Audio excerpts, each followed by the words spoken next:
नमस्कार दोस्तों, स्वागत है आपका हमारे चैनल द सूत्रधार पर। द सूत्रधार पर हम सुन रहे हैं रेत की मछली उपन्यास, जिसको लिखा है कांता भारती जी ने। इस क्रम में आज सुनेंगे रेत की मछली का 9वां भाग। आइए आरंभ करते हैं। उस दिन मैं नहाई थी। केवल वह नहाना ही था यह नहीं कह सकती। सच तो यह है कि वह नहाना वास्तव में एक तरह की हिंसा थी, या मैं कह सकती हूँ कि वह स्नान किसी सीमा तक प्रतिहिंसा भी था। जो कुछ हो रहा था उसका उत्तर कुछ तो देना ही था।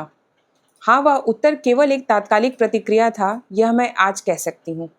जो कुछ घटा था और घट रहा था उसे भले अब मैं शब्दों में लिख सकूं, लेकिन उस समय उस सब के लिए शब्द नहीं, केवल अनुभूति की गहनता ही थी। वे घटनाएं कुछ इस तरह घटती गई थीं जैसे लंबे तपते हुए रेगिस्तान में लड़खड़ाते हुए आगे बढ़ने के प्रयत्न में लगातार जलती हुई रेत के तमाचे लगते जा रहे हों। चेहरा लहूलुहान हो रहा हो, ऐसा महसूस होता था।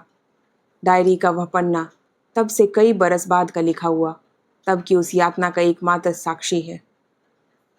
क्या कुछ नहीं हुआ उस बीच? क्रोध, सिद्ध, खीज और कुंठा के कितने ही कांटे उगे। कितनी ही बार मेरे और शोभन के बीच ऐसा लगता था जैसे एक रेगिस्तान उगाया हो, और फिर वह रेगिस्तान अनचाहे ही बढ़ता गया। मेरी चाहत और शोभन की बाहों के बीच का रेगिस्तान एक दिन इतना विस्तृत हो गया कि एक सिरे से दूसरे सिरे तक दृष्टि से उसे लांघना भी असंभव हो आया।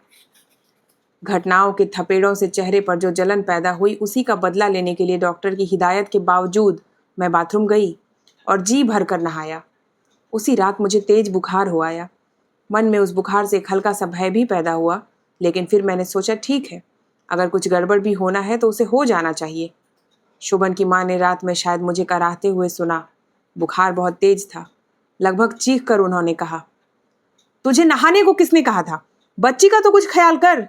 माँ स्वयं बीमार थी, फिर भी वे भागकर थर्मामीटर ले आई और फिर उसके बाद भागकर ही बैठक की ओर शोभन को बताने गई। काफी देर से शोभन बैठक में अपने मित्रों से बातें करने में व्यस्त थे।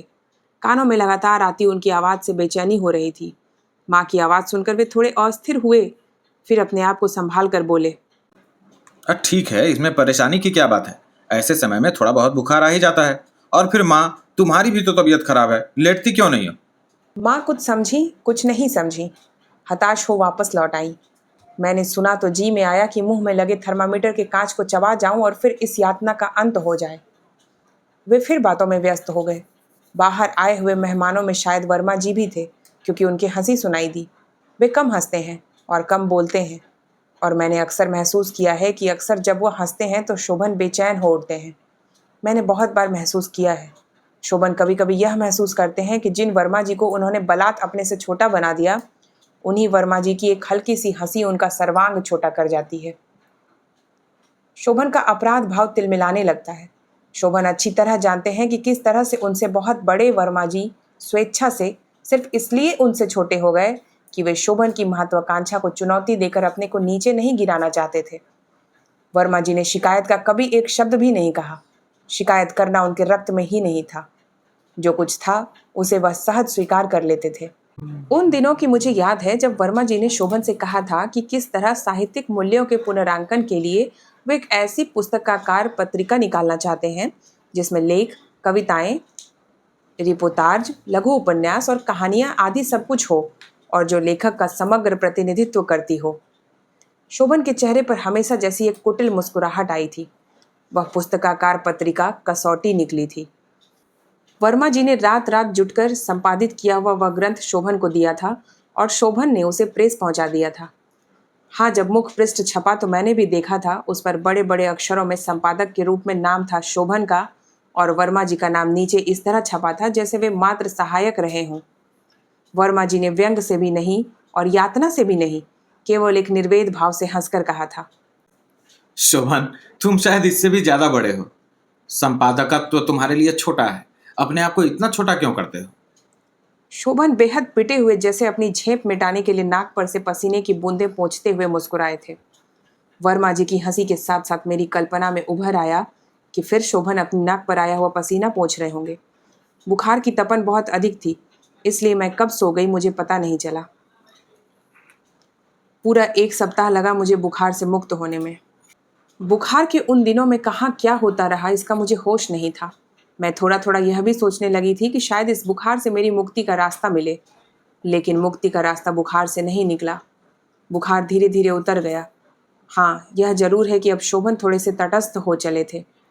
तटस्थ शायद इसलिए भी हुए हों कि हो सकता है कि मित्रों के साथ कोई नई साहित्यिक योजना बनने लगी हो। सामान्यतः शोभन साहित्यिक मित्रों से भी दूर रहते थे।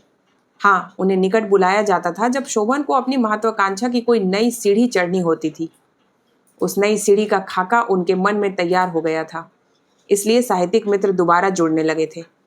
उन साहित्यिक मित्रों के कारण ही शायद मीनल कांड भी धुंधला पड़ गया था, और इसी बीच मीनल की छुट्टियां भी समाप्त हो गई थी। शरीर का घाव भर गया, लेकिन मन का घाव भरा नहीं। मीनल चली गई थी, इसलिए मैं बार बार सोचती कि शायद अब शोभन का मन उधर से कुछ लौटे। शायद शोभन ही इस बात का प्रयत्न करे कि घाव भर जाए और दूरियां समाप्त हो जाएं। लेकिन वैसा कुछ भी हुआ नहीं। शोभन ने अपने आप को किसी और दुनिया में खींच लिया था। मीनल को पत्र लिखने के बाद थोड़ा बहुत समय जो उनके पास बचता था, उसे वे अपनी महत्वाकांक्षा के लिए प्रयुक्त करते थे। लगभग रोज ही मीटिंग होती थी। कोई बिल्कुल नई योजना तैयार की जा रही थी। कभी कभी बैठक से आती आवाजें मैं सुनती और उदासीन हो जाती। पहले कभी ऐसे बैठकें होती थी तो शोभन की आवाज आती थी, कुंतल। लेकिन अब वह आवाज नहीं आती थी। अब मेरी वहां आवश्यकता भी नहीं थी। एक आध बार कभी वर्मा जी ने या किसी और ने मुझे याद भी किया तो शोभन ने उन्हें कह दिया कि वे व्यस्त हैं।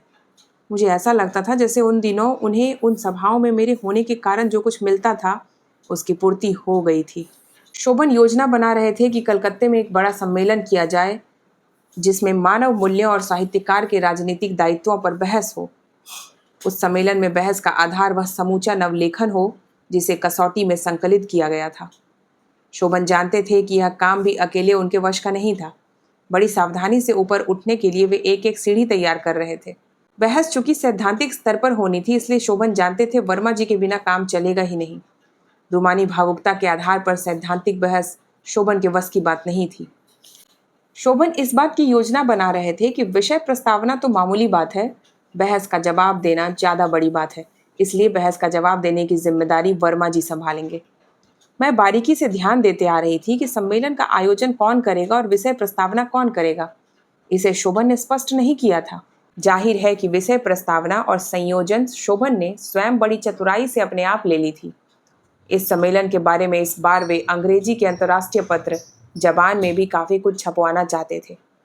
यह भी स्पष्ट था कि इन समाचारों में आयोजक के अतिरिक्त शोभन शायद ही किसी दूसरे को स्थान लेने दें। योजना पूरी हो गई थी और शोभन की महत्वाकांक्षा पर वर्मा जी की वही संतुलित अर्थपूर्ण हंसी सुनाई दे रही थी। योजना बनते बनते गर्मियां बीत गईं और बरसात होने लगी। वातावरण की उस समय उमस के साथ साथ मन की घुटन भी बढ़ने लगी। सम्मेलन का सारा खर्च उठाने का जिम्मा कलकत्ते के एक प्रकाशन ने ले लिया है। इसकी सूचना पाकर शोभन बहुत ही प्रसन्न हुए। उनके मन का चाहा हुआ पूरा हो रहा था। उनकी प्रतिष्ठा के लिए सम्मेलन था और ऐसे नगर में था जहां मीनल भी थी। सफर की तैयारियां बड़े जोरों के साथ होने लगी। शोभन के एक साहित्यिक मित्र ने एक दिन पूछा था कि कुंतल भाभी भी जा रही है ना। शोभन हचकचा गए। उनसे जल्दी जल्दी उत्तर देते नहीं बना। उन्हें यह भी लगा कि कुंतल के ना जाने की कोई सफाई भी दी नहीं जा सकती। धीरे से बोले, हाँ, बिटिया छोटी है, सफर में बहुत कष्ट होगा। पता नहीं क्या बात थी कि मित्रों का यह आग्रह शोभन के मन में चुभ गया। आज उसका भी कारण समझ में आता है। शोभन मीनल से भी मिलने जा रहे थे। कहीं उनके मन में यह चोर था कि अगर अकेले जाएंगे तो मीनल से उतना खुलकर मिल नहीं पाएंगे। यही मजबूरी थी कि उन्होंने अपने साथ मेरा भी रिजर्वेशन करा लिया। कलकत्ते में दो काम उन्होंने पहले किए। पहला काम ठहरने के किसी दूसरे प्रबंध को छोड़कर मीनल के यहाँ पहुंचना, और दूसरा काम सम्मेलन के लिए प्रेस कॉन्फ्रेंस बुलाना। प्रेस कॉन्फ्रेंस बड़ी चतुराई से बुलाई गई थी। अंतर्राष्ट्रीय मानवीय समस्याओं के संदर्भ में नए साहित्य के विश्वव्यापी मूल्यांकन और सांस्कृतिक संक्रांति पर एक लंबा चौड़ा वक्तव्य शोभन ने अपनी ओर से दिया था। प्रेस कॉन्फ्रेंस में शोभन ऐसे बोले थे जैसे साहित्य के समूचे आंदोलन के वे निर्वाचित नेता हों। वर्मा जी उस वक्तव्य को अखबारों में पढ़ने के बाद फिर उसी तरह हंसे थे। यह सब बाहर की दुनिया में था। अंदर की दुनिया में पहली ही रात जो कुछ हुआ वह मेरे घावों को और भी गहरा कर गया। मीनल बहुत ही प्रसन्न से भी कुछ अधिक थी। प्रेस कॉन्फ्रेंस के बारे में वह ऐसा महसूस कर रही थी जैसे शोभन के साथ साथ स्वयं वह भी उतनी ही बड़ी हो गई हो। मैंने सुना कि मीनल शोभन की तुलना अंग्रेजी के किड्स से कर रही थी। शोभन उससे संतुष्ट नहीं हुए थे। उन्होंने कहा था, मीनल, तुमसे सच कहता हूँ, मेरा दुर्भाग्य है कि मैं भारत में पैदा हुआ हूँ। अगर यूरोप में होता तो जॉ पॉल सार्त्रे को लोग इतना बड़ा नहीं समझते। अपने आप को शोभन निश्चय ही सात्र से आगे मान चुके थे। उनका विश्वास था कि उनकी रचना अश्वत्थामा इस सदी की सबसे बड़ी उपलब्धि है। वे मीनल को बता रहे थे, इस सम्मेलन में विदेशों से भी प्रतिनिधि आएंगे। तुम्हारा भाग्य बड़ा होगा तो यही सम्मेलन रंग लाएगा। रविंद्रनाथ टैगोर के बाद नोबेल प्राइज के योग्य अश्वत्थामा के आगे कोई अन्य कृति नहीं है। बिटिया को नींद आने लगी थी। मीनल के और शोभन के संवादों का कथ्य अब बदलने लगा था। उनमें एक अजीब रोमानियत भर गई थी। मैंने सुना, वे कह रहे थे, तन्मयता के क्षणों में डूबकर सार्थकता पाई है और अब उद्घोषित महानताओं से अभिभूत और आतंकित नहीं होता। संवादों की ओर से ध्यान हटाकर मैं फिर तोरू को सुलाने में लग गई। अर्ध निमिलित नेत्रों से मीनल को देखते हुए शोभन ने उसके बालों की एक लट अपनी उंगलियों में लपेट ली थी। भावाविष्ट अपने आप में डूबे हुए शोभन के रहस्यमय शब्द सुनाई दिए। तो मैं भी क्या करूं मीनल, मैं तो वही हूँ, तुम्हारा बावरा मित्र, जिसे सदा उतना ही ज्ञान मिला जितना तुमने मुझे दिया। जितनी समझ तुमसे पाई है मीनल, उतनी बटोर कर भी कितना कुछ है जिसका कोई भी अर्थ मेरी समझ में नहीं आता है। ना जाने क्यों उन शब्दों को सुनकर बेचैनी हुई। इस तरह की बेचैनी जैसे उस समय होती है जब कोई किसी को छोड़ने के लिए स्टेशन गया हो और उसे गाड़ी पर चढ़ते देख रहा हो। दरअसल उन शब्दों में कुछ ऐसा प्रभाव था जो धीरे धीरे मुझे अपने ही परिवेश से कटते जाने की अनुभूति दे रहा था। शोभन तन्मय होकर कह रहे थे, मेरे लिए सब अर्थहीन है। यदि तुम्हारे कांपते अधरों से रक्त में मुझे ऐसी तिलमिलाहट महसूस हुई जैसे उसे कोई खींच कर निकाल रहा हो। तोरू को बिस्तर पर सुलाते सुलाते मैंने आंखों की कोर से देखा, शोभन मीनल पर झुक आए थे। उनके शब्द अब आत्मीय होकर धीमे पड़ गए थे और उनकी उंगलियां धीरे धीरे मीनल के कपड़ों से खेलने लग गई थीं। बहुत धीरे धीरे बोले जाते शब्द मेरे चारों तरफ रहस्यमय छायाओं की तरह रेंग रहे थे। मैंने देखा और देखकर सहम गई। मीनल का आंचल हट गया था और उसके वक्ष अनावृत हो गए थे। उसका चेहरा आरक्त हो गया था। मेरी ओर देखकर मीनल ने यंत्रवत अपने वक्ष से खेलते शोभन के हाथों को हटाने की कोशिश की। शोभन ने हाथ हटाया नहीं। मेरी ओर उन्होंने भी देखा। उनकी आंखों में निर्लज्ज कामुकता की झिल्ली चढ़ी हुई थी। वे शायद मुस्कुराए भी। उन क्षणों में वह मुस्कुराहट किस सीमा तक विभस्त हो उठी थी। मदांत उत्तेजना ने उन्हें लपेट लिया था। मीनल के साथ अपने उन एकांत क्षणों में मेरी उपस्थिति से अधिक उत्तेजक बनाने का एक धूर्त निश्चय उनके चेहरे पर झलक रहा था। मैंने बलात् अपनी आंखें उधर से हटा ली। क्या अब कोई उपाय नहीं है? क्या वापसी का रास्ता अब कोई नहीं है? नीचे बहती हुई दुर्दम में जलधारा में गिरी हुई नियति की यह नाव अब नीचे ही नीचे बहती जाएगी क्या? मीनल से अपने उलझाव के बारे में जो सफाइयां शोभन देते आए थे, वे एक एक कर मेरे मन में उभरने लगी। मीनल के प्रति उनकी आसक्ति के उत्तर में जब कभी मैंने अपनी अस्वीकृति जाहिर की थी, उन्होंने कहा था, यह तो आवश्यक है कुंतल, मेरे अपने सृजन के लिए आवश्यक है कुंतल। तुम मुझे महान लेखक बनाना चाहती हो ना, उसके लिए पत्नी के अतिरिक्त प्रेरणा भी तो लेनी होती है ना। यह कैसी प्रेरणा है? किसी एक पौधे को उसके परवरिश से एकदम उखाड़ कर वहां दूसरे पौधे को रोप दिया जाए, यह कैसी प्रेरणा है? क्या शोभन की इस महत्वाकांक्षा के लिए मेरी आहुति अनिवार्य है? क्या मेरा सर्वांग टूटकर बिखर जाना, मेरे एकांत क्षणों का इस तरह छिन जाना ही सृजन की शर्त है? अंतस का आंदोलन बहुत असहनीय हो गया था। मैंने देखा वह जंगली लता शोभन से लिपट गई है। अस्फुट शब्दों में भावावेश का प्रतिदान मीनल उन्हें देने लगी थी। प्रति चुंबनों से उत्तेजित शोभन ने उसके अंगों को समेट लिया था। मैंने अनचाहे ही अपना निचला होंठ दांतों से भींच लिया। शोभन की प्रेरणा शोभन के रोम रोम पर हावी होती जा रही थी। दांतों से मीनल के कंधों और ग्रीवा पर बार बार चिन्ह अंकित करते हुए शोभन का हाथ मीनल की साड़ी के नीचे हरकत कर रहा था। आसक्ति से विवश मीनल ने सिसकी लेकर शोभन को अपने ऊपर खींच लिया। मेरा तमतमाया हुआ चेहरा मेरे घुटने पर झुक गया। शोभन ने अवश्य मेरी विरक्ति देखी होगी और इस विरक्ति ने निश्चय ही उनकी रससिद्धि में बाधा पहुंचाई होगी, क्योंकि शोभन ने धीरे से हाथ बढ़ाकर मुझे छुआ था। किसी भी प्रतिक्रिया का मन नहीं था। मैंने उनके हाथ को हटाना चाहा, लेकिन उन्होंने हाथ हटाया नहीं। कुंतल, तुम तो बहुत बड़े मन वाली हो मेरी कुंतल। यह सब तो तुम्हारा ही है, मैं भी तुम्हारा हूँ, मीनल भी तुम्हारी ही है, और यह सब तुम्हारे ही लिए है। उन्होंने मीनल का सिर मेरी गोद में रख दिया। क्या था वह सब कुछ जो मेरे लिए था? तन्मयता के उन उद्दाम क्षणों में से मेरा अपना क्षण कौन सा था? आज तो मैं बहुत अच्छी तरह पहचानने की स्थिति में हूँ, लेकिन उन क्षणों में भी मैंने सब कुछ पहचान लिया था। अपना ही परिवेश सहसा किस तरह छिटक कर अपने से दूर चला जाता है और दूर जाकर किस तरह किसी दूसरे की गोदी में गिर जाता है, इसे देखा था और महसूस भी किया था। उसी तरह मेरी गोदी में उसका सिर रखा हुआ था। मेरे घुटने के पास जांघ पर आज भी एक खुजली जैसी होती है। जहाँ यह अनुभूति होती है वहीं उस दिन मीनल का सिर था, जो लगातार गर्म उच्छ्वासें लेते हुए शोभन के साथ साथ हिल रहा था। अनावृत शोभन और मीनल का यह सहवास बहुत देर में समाप्त हुआ। यह भी हो सकता है कि अंधता के वे क्षण स्वयं ही इतने लंबे रहे हों।